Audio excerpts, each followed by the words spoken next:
नमस्कार दोस्तों, हमारी आज की कहानी कदम से छोटी अकल से बड़ी बहू ने सिखाया सास को सबक। एक शहर में दीनानाथ जी नाम का एक बड़ा व्यापारी रहता था। उसके अनु नाम की एक बेटी थी। अनु सुंदर होने के साथ साथ पढ़ी लिखी और संस्कारी लड़की थी, पर उसकी हाइट बहुत कम थी। कुछ समय बाद दीनानाथ जी अपनी बेटी की शादी के लिए लड़का देखने लगे। एक दिन दीनानाथ का दोस्त मांगीलाल उसके घर आया। उसने अनु को देखा और बोला, अरे दीनानाथ, तुम्हारी बेटी बहुत ही सुंदर है। अगर तुम्हें कोई एतराज नहीं है तो मैं तुम्हारी बेटी को हमारे बेटे की बहू बनाना चाहता हूँ। दीनानाथ जी अपने बचपन की दोस्ती के लिए शादी को स्वीकार कर लेते हैं। राहुल पढ़ा लिखा, अच्छी नौकरी भी है, इसलिए दीनानाथ जी ने शादी के लिए हाँ कर दी। दूसरे दिन मांगीलाल और उसकी पत्नी अनु को देखने आते हैं। मांगीलाल जी की पत्नी शारदा बोली, आपकी बेटी बहुत सुंदर है और संस्कारी भी। इसे मैं बहू के रूप में पाकर अपने आप को बहुत भाग्यशाली मानती हूँ। 2 महीने बाद मांगीलाल के बेटे राहुल और अनु की शादी हो गई। ससुराल में कुछ दिन तो ठीक चला।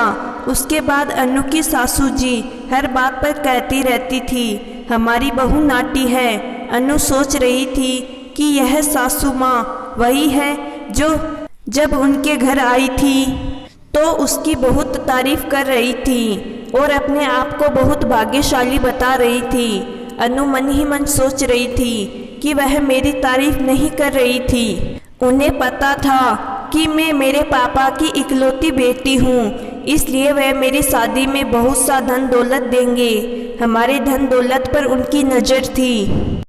दहेज के लिए उन्होंने मुझे अपनी बहू बनाया था। ससुराल में सासू की ही चलती थी तो बेटे की मर्जी की बात की तो हद ही नहीं थी। अब अनु ने भी सोच लिया कि वह भी पढ़ी लिखी है, अच्छी तरह देखभाल कर सासू जी ने बहू चुनी है तो उचित जवाब तो देना ही होगा। सासू माँ को सबक सिखाना भी जरूरी है। एक दिन सासू जी, लल्ला अपनी बोनी से बोल, खाना बन गया क्या? यह रोज रोज सुनकर अनु से अब रहा ना गया और वह बोली, सासू जी आप मुझ बोनी से तो मत पछताओ, मैं आपके बेटे को तलाक देती हूँ। दहेज का सारा सामान साथ में, वह आपके गले का हार और नकदी 20 लाख रुपए वापस करने का इंतजाम कर लीजिए। यह सुनकर शारदा जी, बहू ये कैसी बात कर रही है? मैं तो मजाक कर रही थी। अनु, सासू माँ, अगर मजाक में मैं आपसे बोलूं कि लालची सासू माँ तो आपको क्या अच्छा लगेगा?